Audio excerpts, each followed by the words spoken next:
They may be watching you, but I'm watching them. This is Gabriel Custodiet. Just to let you know that the episode you're about to listen to is going to be great, but it's only one piece of the puzzle. If you're new to privacy or looking for a clear vision of next steps, start by going to escapethetechnocracy.com. All our cutting-edge analysis about escaping the surveillance grid occurs exclusively on our paid newsletter, Watchman's Torch, and in our world-class video tutorials. This podcast is just a preview. This is not some game for us. We live this stuff and we consult on it. Your support means we have no sponsors and can speak the unmitigated truth as we see it on this show. Check out the show notes and escapethetechnocracy.com. Welcome everyone to Watchman Privacy Torchlight Chats, where Urban, my colleague, and I discuss things that interest us in the realm of technology and tyranny. All right, let's cut to the chase here.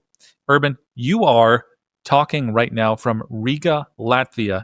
You made your way to this Baltic country for the Bitcoin conference that was particularly focused on Bitcoin privacy. We're going to get into that. We're going to talk a little bit about Bitcoin, the state of Bitcoin. But first, what's it like in Riga? Yeah, so hopefully I'm not, you can hear me clearly and I'm not dropping out of the recording. Yeah, so I just installed the GLINet router that is connected to the Wi-Fi of the Airbnb, and I'm recording through this. So hopefully we can go through. This was really exciting. I'm just about to fly out and to go back to my next destination. So we should have about 1 or 2 hours of recording. Yeah, so it's correct. This is my first time in the Baltic region. This was very interesting. I flew from Schiphol, Amsterdam. Riga is sadly not so well connected with other airport, so you're forced to go to like a large hub before you can actually go. But yeah, I flew over Germany, so a lot of windmills, and then when we landed in Riga, the city is beautiful. It feels very safe. There is no issues like what you can see in Western Europe, with people loitering around the city and so-called migrants and whatnot. Yes, all this thing doesn't really exist, although it starts to happen with delivery drivers, right? So this is something that start. Now, I was traveling all over summer, all over Europe, especially on the western side, and I have to tell you, man, I saw things like, I saw people like doing stuff in parks that they should have went to the toilet or something. But it was none of that in Riga, and this was very refreshing to see none of that chaos. And just so people can picture, by the way, where Riga is, it is, the Baltics are on the Baltic Sea, which is underneath Finland, and they're pretty high up there. They're in Northern Europe. They're Riga, Latvia, that's the capital of Latvia. It's basically parallel north with Moscow. So just so people can get an idea of the geography, it is touching Russia, and it has Estonia above it and Lithuania below it. Very interesting region for all sorts of reasons. And from what you've described, it seems to be a pretty well put together place. Yeah, definitely. All the streets were very clean. And, during the entire time, I felt very safe, which is a complete contrast to my experience a few weeks before in another country where I forgot something in my car. And I was like, okay, I need to go back, And then I was like walking at night, and it was not very late, but you have all those people in the parks, and basically you have like delivery drivers, things like people who deliver food and work for those car sharing companies and all those things. People selling you all sorts of plastic garbage, to tourists, and people just like, roaming in the parks. And yeah, I felt extremely unsafe, and it was just, a 10-30 minute walk from my place to where my car was parked. And if you contrast this with Riga, we literally stayed up to 2-3 a.m. in the night talking about, Bitcoin and all sorts of exciting topics. And then when it was time to go back to the Airbnb, no problem, no issue at all. Felt very safe. So it's very, very different from the experience. But I will say, and I discuss this with the taxi driver that brought me from the airport to the city, that it started to degrade. It started to degrade, and we saw. I mean, definitely all the delivery for food started to be those sorts of migrants. But really, if you say, oh, but what about human rights and people fleeing war? I think you should understand that most of those people, they are economic migrants, and they don't really come from a region of war. It's actually like the people from war region, they are a very little minority. Yeah, whether or not they come from war, that doesn't mean that they should be in Latvia. Yeah, and that doesn't mean they have a free pass to become criminals and bring all sorts of issues. So yeah, that was the big difference, I think, for me going there. Very, very different, obviously, from the day-to-day life in Europe. Now, my understanding was, despite it being a nice city, good summer weather, you kind of got stuffed a little bit into this basement for the conference. But let's get into that, because your main reason for being there was, as we said, the Bitcoin plus plus conference. This was also kind of piggybacking off of the bigger Badger conference that you also spent some time at. But we've been critical, and we continue to be critical of Bitcoin for all sorts of reasons, mostly because people are not really concerned about the lack of privacy and fixing that and solving for that. And a lot of people are caught up in the NGU number go up and all these other sorts of things, which we think are not important for Bitcoin. So we've been critical, but we decided to go to this particular conference, and you gave a presentation, Urban. Why did we decide to go to this conference? Yes, so this is an episode where we are going to be very positive about Bitcoin. Surprise, surprise. Because, it's good to be critical, but also sometimes it's very demoralizing.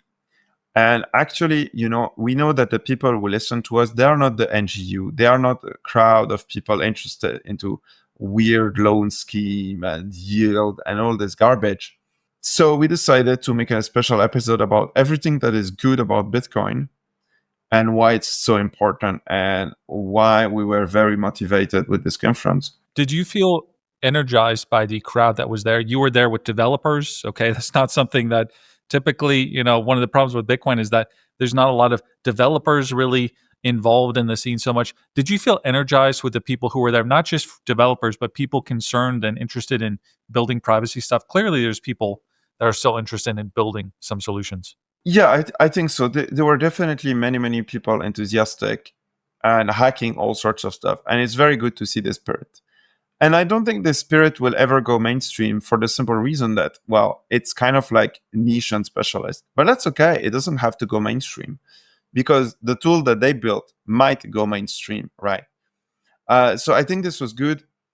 The only maybe negative point that I will say about this whole experience, and after that, I promise we go full positive and we put, the pink tinted glasses on this, is that, yeah, we were like in a very stuffy basement, not seeing the sun, which, if you spend a whole day in it, it's kind of depressing. But I will say one thing, kudos to all the people around it that helped organize. The food was amazing.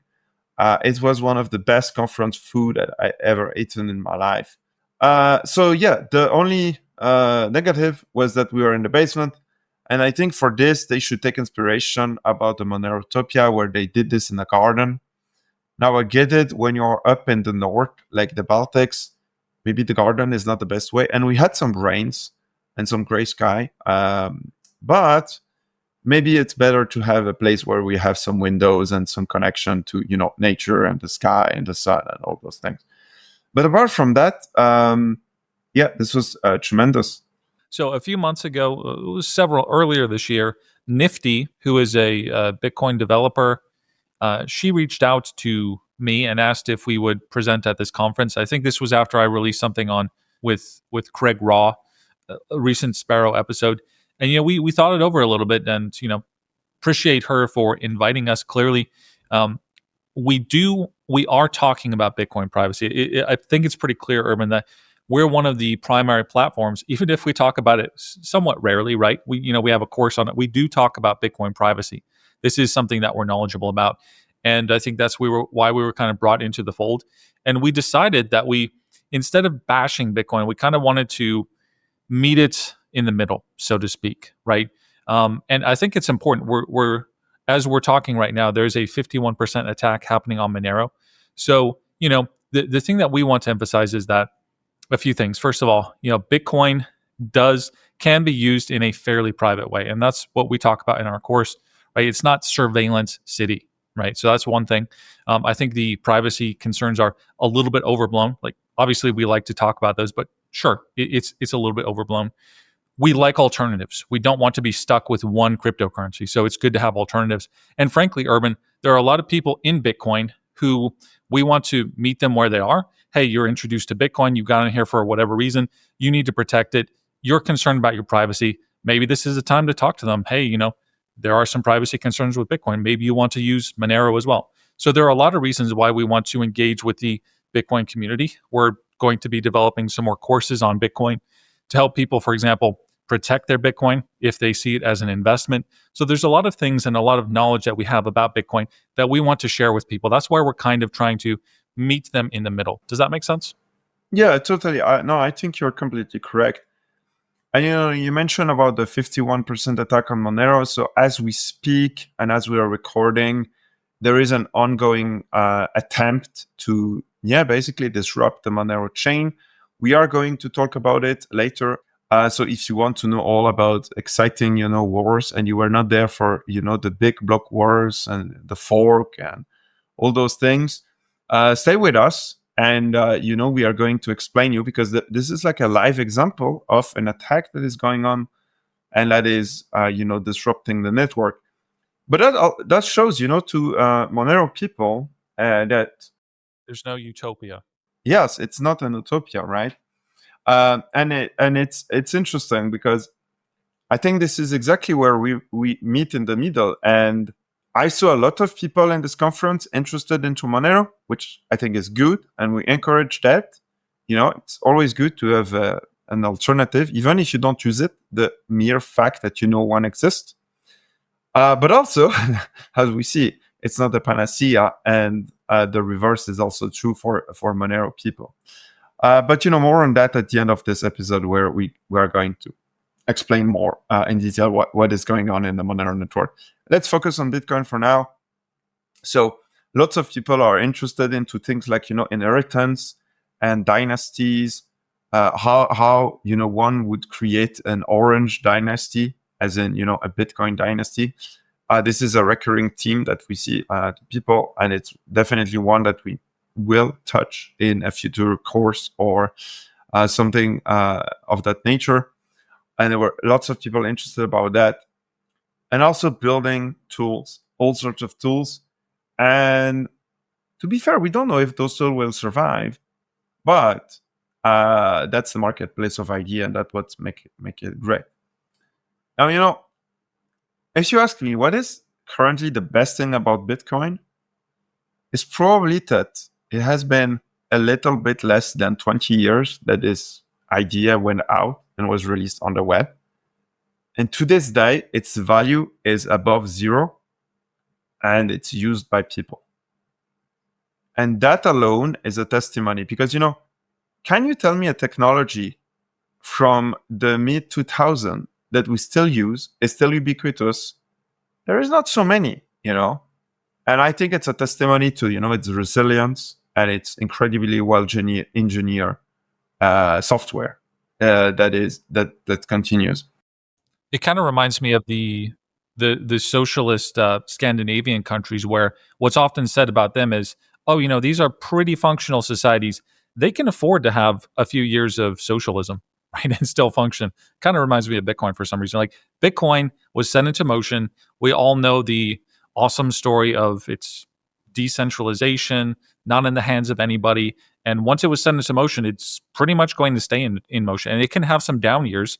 And, it could come back. You never know. It could come back and become what it was destined to be. Yeah, and its value is above zero. So it means people have interest. And not only its value is above zero, but as much as we like to, criticize the NGO crowd, they do have a point. If the number doesn't go up slightly, people are not as interested. And this is one of the criticism we had about Monero, that they don't focus on the price at all, but then they miss some of this big advantage. So yeah, no, totally. And I would say about the price, it's more about a little bit maybe of the marketing. I think I don't know enough about price to get into that conversation. I'm not as concerned about price, but there is something to be said for so many people interested in Bitcoin because it's going up. I mean, it brings attention, right? And marketing does have a certain power to it.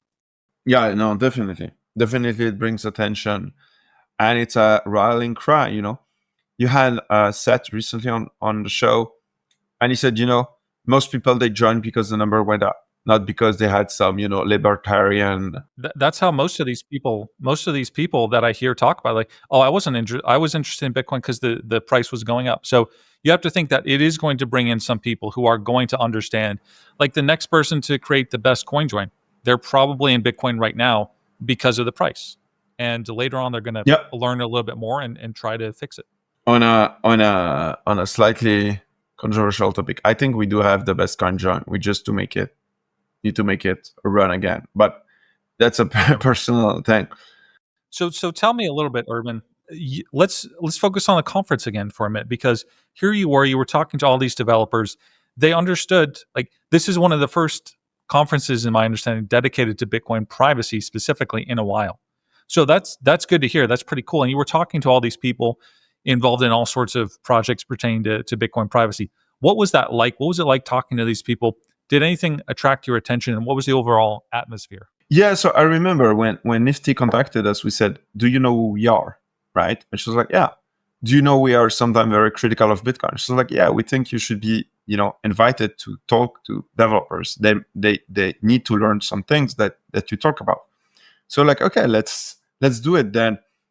So we made a presentation that might be released soon. I don't know exactly the timeline. If it's not released, we are going to put the slide somewhere. But the idea was to imagine if you have a big budget of money and you want to undermine Bitcoin, how would you proceed? And most developer, and maybe probably the majority of people, they think about, the fancy, super advanced backdoor that is, trying to steal your coin or something like this.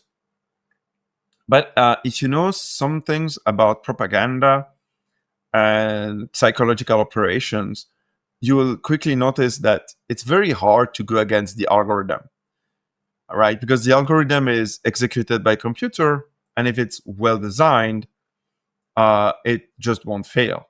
However, you can hijack people.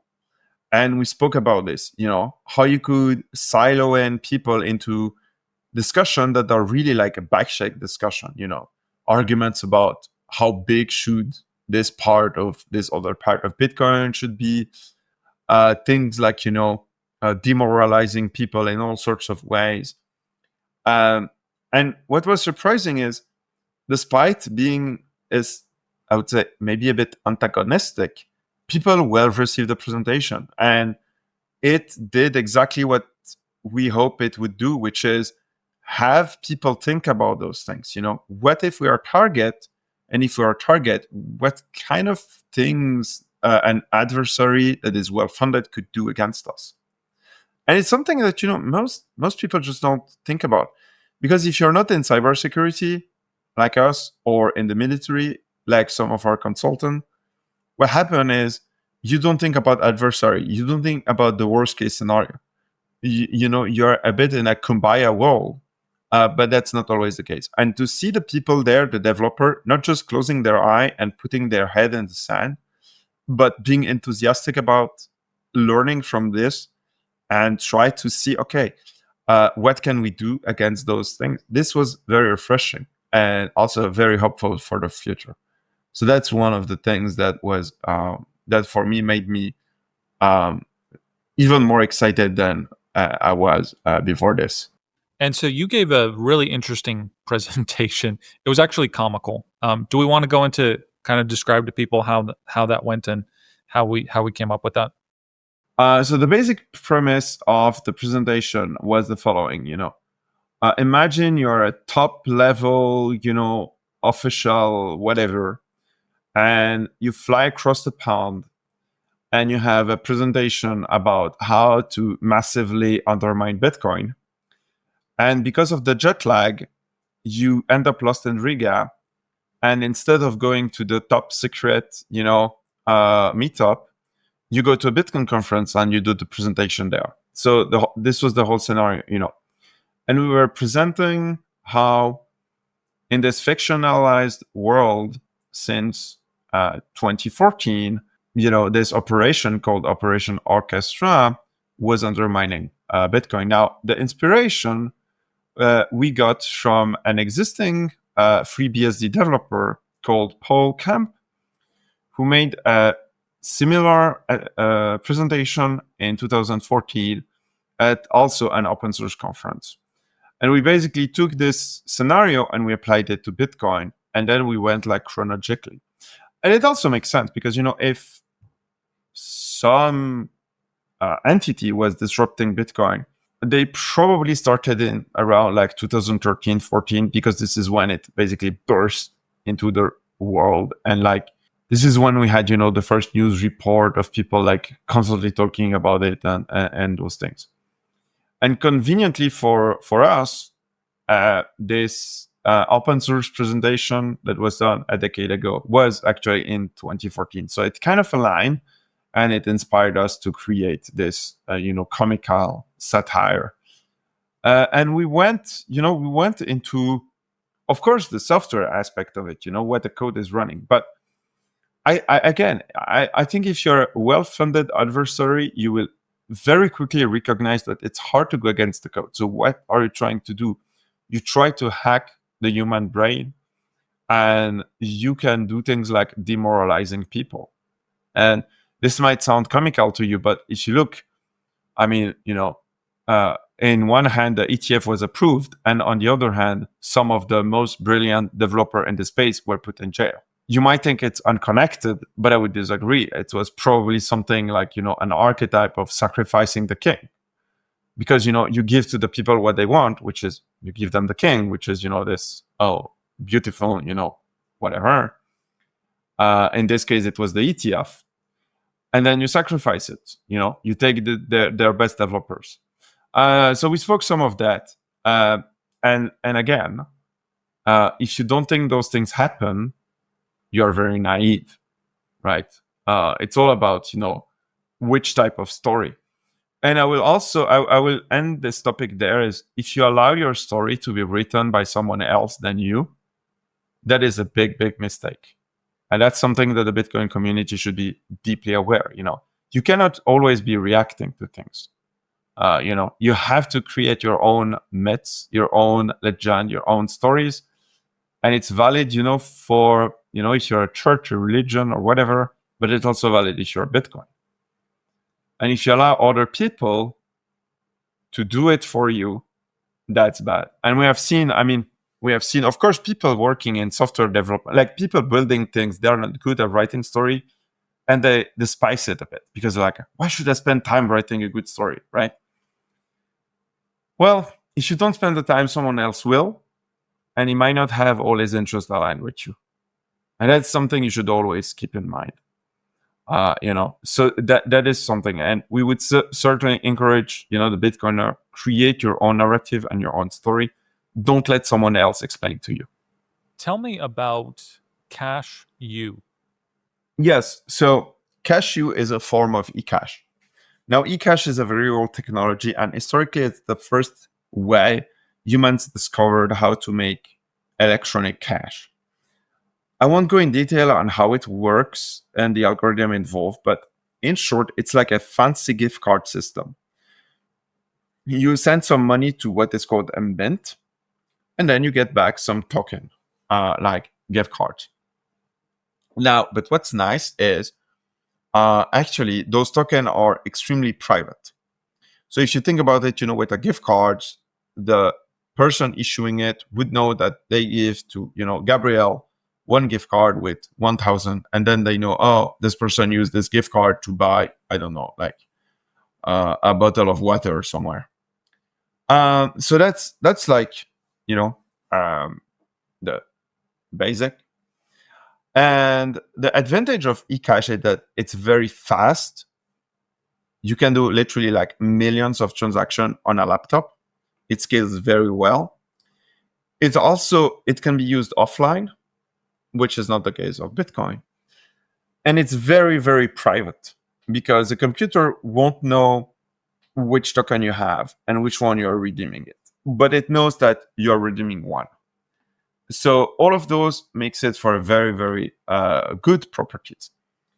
Its main issue is that it doesn't protect you against money printing and rug pulling.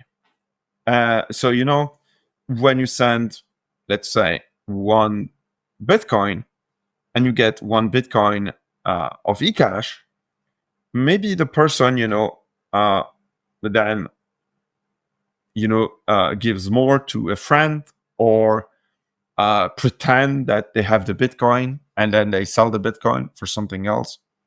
So it doesn't protect you against all those manipulations, which is why it was never really used, at least before Bitcoin, for like decentralized peer-to-peer money. But with the time and the invention of Bitcoin, people have had a look at it again and started to see if it would be possible to use it in such a way that you could combine the finality of Bitcoin, which is once you do the transaction, it's done, with the privacy and speed of eCash. Fedimint is one of those examples. But we think Fedimint has some issues, and maybe we should do once an episode about Fedimint, but let's not talk about this now. However, there is another project called Cashew, which is much smaller in size. And the idea is to say, let's restrict ourselves to a small, simpler problem. Instead of trying, to make the new eCash and, the new layer of Bitcoin, let's solve one problem at a time. So when you use resources on internet like ChatGPT, or you need the weather or for your city, or you need all sorts of services that you find on internet, often those are called API. And an API is just a way for developer to use resource online. Like you have an API for mempool, and you can use this API to know if your transaction was confirmed. And some of those API are paid, like AI API, to create images and text and sound, etc. And Cashew is a natural, very, very good fitter in this regard. Why? Because it's very fast. And if you think about it, if you load $200 on your Cashew wallet that you use to rent AI service on internet, you're not really fearing rug pull. Why? Well, because it's very limited in scope. I mean, the worst you could lose is 200, and you're anyway trusting the AI company in the first place. And you have to compare this with the alternative, which is, you preload $200 with your credit card, and with all the risk that comes with it, your credit card might get lost, stolen, etc. So this is what Cashew is, and I think it's a clever way because they are not trying to solve everything. Now, Cashew itself is not so new, it's already there for a while. However, now we start to see the results, and I've seen things like a router where you can share your Wi-Fi, and you get paid for that, and you get paid in Cashew. The other good things about this is you could imagine services like Netflix, where you can pay for movies, but we don't know, exactly which movie you saw or which part of the movie you watched, because we use this technology. And by the way, websites that are like renting you movies, they do all sorts of analytics and stuff. Like they know exactly when you post the movie, etc. So this is an example. And the most exciting I saw at the conference was someone who built a router to share. And if you think about it, when you connect to the router for the first time, you need to be able to spend and to pay for your access, which traditionally is very hard, even with credit card, because you need internet access. However, with Cashew, you could redeem in an offline way to the router directly and then have access to the internet. And I think this is very exciting. And also the other thing is Fediment, which is the same. It's also eCash, but it's meant for more to use it as money. You become a money transmitter. But if you buy tokens to redeem on a website, there is not really any money transmission directly. It's more like traditional API. And I think it's a very positive project that we see people trying to solve one or two smaller problems at a time and to solve them in a good way. And then you could expand to all sorts of things like a festival. You go to Burning Man and then you use your Cashew wallet to pay for the festival crowd and all those things. So yeah, and I think the way they tackle only one issue at a time is a very well-engineered approach. We'll get into Monero in a moment, but what other things made you excited or optimistic, or what other positive things did you get from attending this conference and talking to these developers? The people were amazing. Everybody was very friendly and nice. And we have met a lot of fans of the podcast. And I think a lot of people appreciated the deep quality that you, Gabriel, put into this.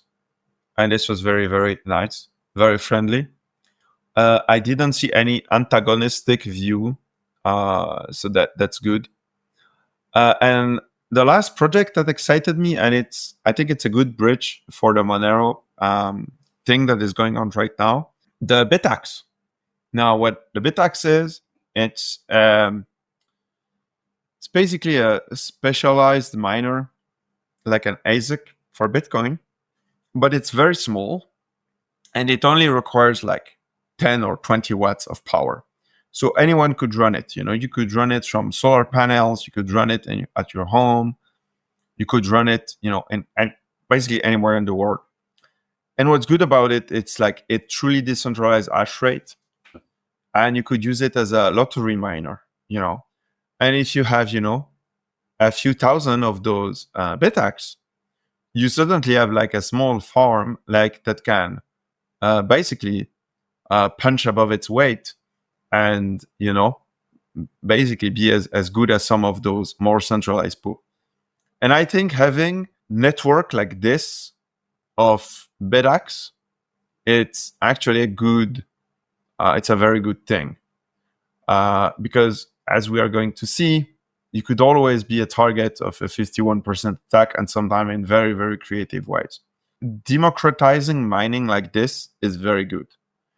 And maybe, in a way it shows that maybe you don't need to have ASIC resistance like Monero has. Maybe you just need cheap hardware that anyone can purchase and run at home. So this was very cool, and I love it. I initially wanted to buy one, but then suddenly forgot about it.